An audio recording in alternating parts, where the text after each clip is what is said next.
crafty friends, it's Jo. Good morning. Thank you for joining me today. So today I thought I would do a little bit of a project share with you. I don't always video everything that I create, mainly because, as a lot of you know, I don't actually know how to edit videos. So I just try and keep my videos relatively short and sweet and in real time. But I thought I'd pop on and just share with you some of the things that I have also been doing off camera. So firstly, this is a layout that I've completed using the Pink Fresh. Actually, I think there might have been a few different collections in here. I've just pulled all the yellows out of a couple of the Pink Fresh collections that I had.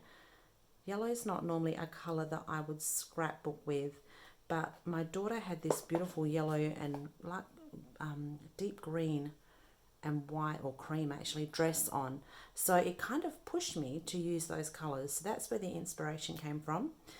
These are the beautiful stamps and stencils and dies that all coordinate together for Pink Fresh.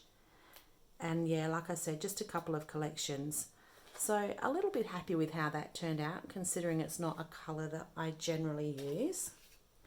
This next one here, this is actually a class that I am running in the next couple of weeks. So if you are in the Perth area at all and this might be of interest to you, let me know and I can give you some details. But this was created using the Vintage Chronicles collection from Uniquely Creative. That is this month's release. So I have created 2 layouts and 5 cards for this class. So this one here, photo of my beautiful daughter. And I have based this embellishment here off of this frame. So I've used the frame as a jumping off point, and I've just continued to layer up all those beautiful collectibles or creative cuts. So that's the first one. This is the second one here. Again, you've got space here for 2 3x4 photos, and I've used again one of those frames as my jumping off point to create my embellishment cluster or embellishment feature. And then we still had lots of paper left over, so you're going to be able to create some cards. So these are the cards that I created. These are using the vellum cuts as well as the die cuts. So this one here is all vellum. So we've got 5 cards in total. So these were lots of fun to make. So that's the class that I have coming up. I have also been playing with some 3D projects. So a lot of you know I have done many albums in my time. This one is probably by far the smallest. And I can't take credit for this. This was off of a lady on YouTube called, what's her name now? Ashley Bright, I think her name is. These tiny little mini albums. So this measures about 1 by 1.5. So it just has a belly band holding it. And then here is the inside.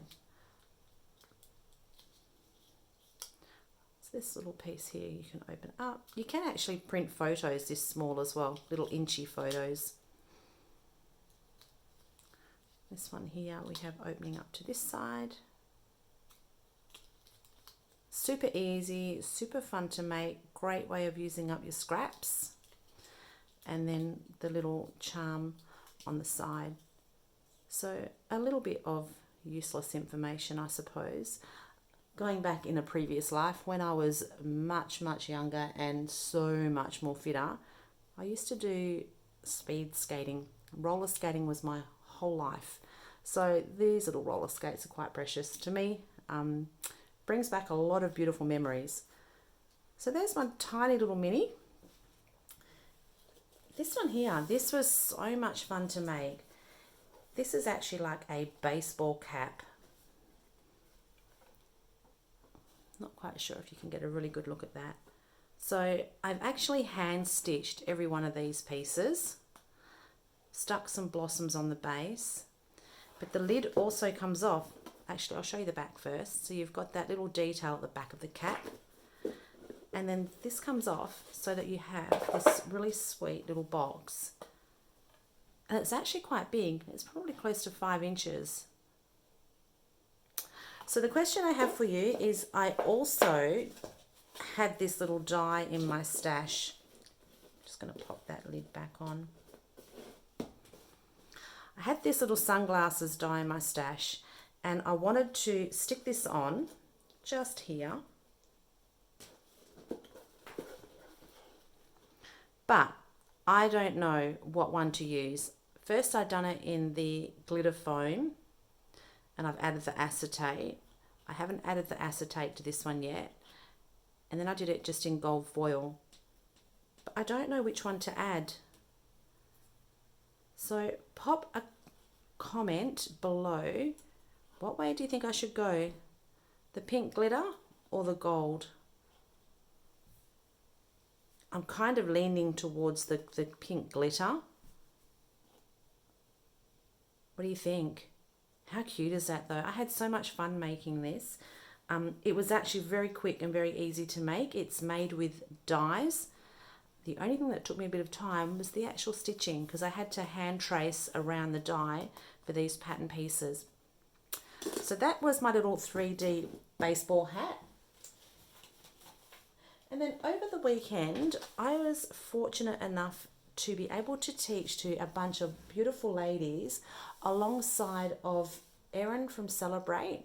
Celebrate is a South African scrapbooking company. She is the most beautiful lady. And I also had the privilege of teaching alongside Jen Hedger, who is the owner at Dusty Attic. So I was lucky to have been given all these beautiful products to play with and to teach 2 classes there. So on the first day, we had 3 classes all day. So Erin taught 1 class, Jen taught another class, and then I taught a class. This was the class that I taught. So a little mini album, and I used the Whimsical, I think it's called Whimsical Dreams collection by Celebrate. This is really pretty paper. So you've got a little shaker on the top here, and then it's just like a little mini flip album. So we have a pocket here, and then this opens up to the left. Check out this paper. Isn't this paper just stunning? So pretty. This then slides down, and I actually have a magnet here just to hold it in place, because sometimes when it gets moved around a bit, it becomes a little bit loose. On this side here, I've created this cute little keychain. So on the papers, there's all these beautiful pieces to fussy cut out. So I've cut them out, added a keychain to it with a little tassel. I've tucked it in the pocket here along with these 2 cut aparts. But you could also punch a hole in the spine and just let it hang from the spine. That would be really cute too. So now this one here opens up, and you have like a little bit of a, I'm not sure if you can see, a little bit of a platform page. Again, that beautiful paper. Isn't she beautiful?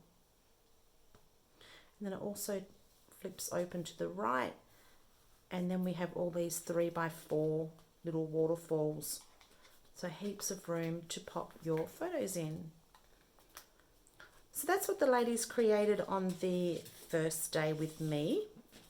They also created some beautiful projects with Erin and Jen too. So that was a little mini album. They also were able to take home a bonus layout to go with their leftovers, because there was heaps of leftovers in their kit. So this was the layout that I created for them to create at home. Papers are so pretty, so pretty. And then on the Sunday, I was pushed right out of my comfort zone, and I had to create mail. So, and camping and fishing. So I created this layout. So my son here is a bit of a camper, thankfully.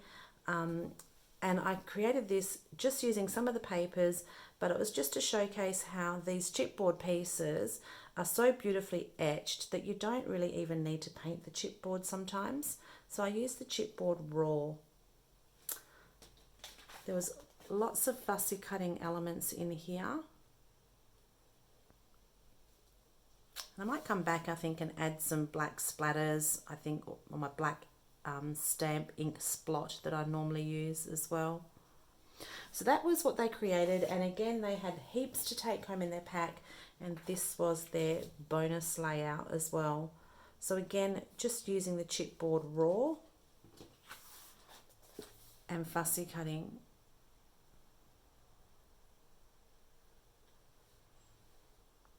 And if you were keen, I think there is actually some of these kits possibly still available. I'll have to check with Jen from Dusty Attic. But anyway, that is what I have been up to over the last few weeks. Yeah, so I hope you enjoyed that. Something a little bit different, a bit of a product share. Again, let me know in the comments below. What do you think? Pink or gold? Anyway, until next time, have a wonderful week and I will talk to you soon. Bye for now.